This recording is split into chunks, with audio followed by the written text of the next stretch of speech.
Definitely.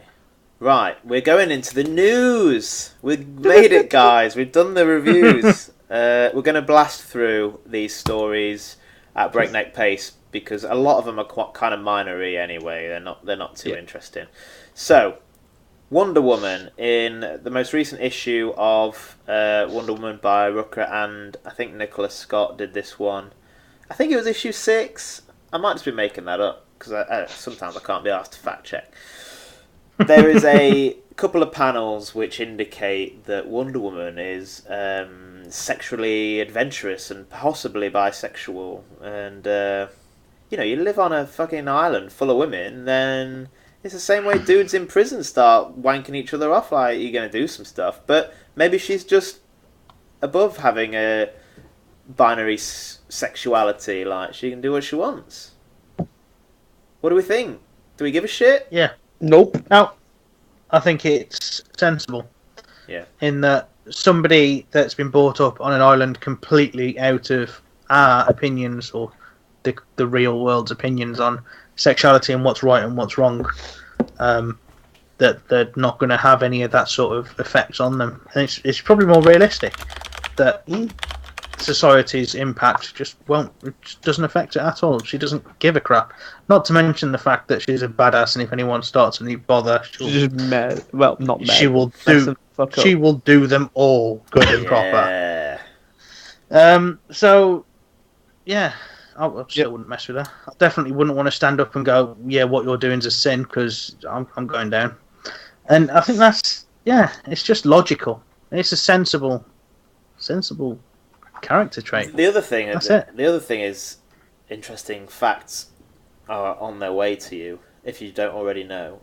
It's very in line with Wonder Woman from the creator's intent for the character, and it's not the first time there's been hints about these sorts of things. It's not like it's really out of character. Oh, this person's gay now, which sometimes it is a bit more jarring.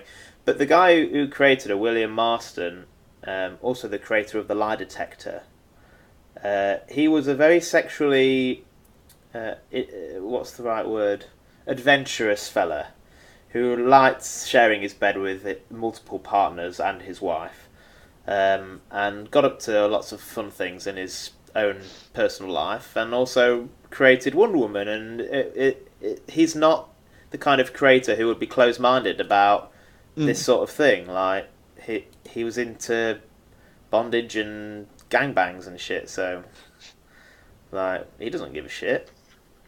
Different strokes, different folks. It takes all sorts, doesn't it? I always think it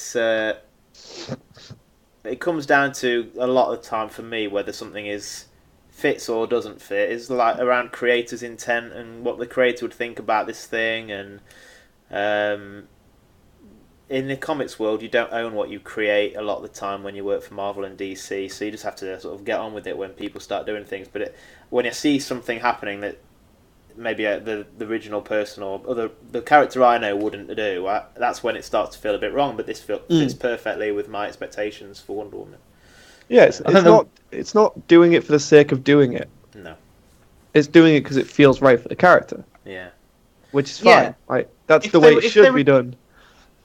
If they were doing it for the sake of doing it, you'd have had a fanfare and flags and stuff in the issue. But instead, it was just passing. It wasn't even mentioned. It was just sort of things were happening, which could be read in this way. And then DC came in and went, "Yeah, and what?"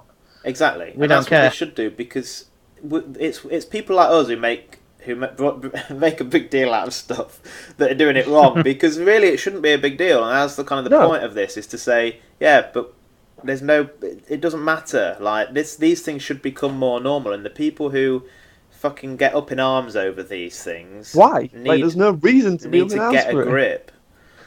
So anyway, that's our public service announcement.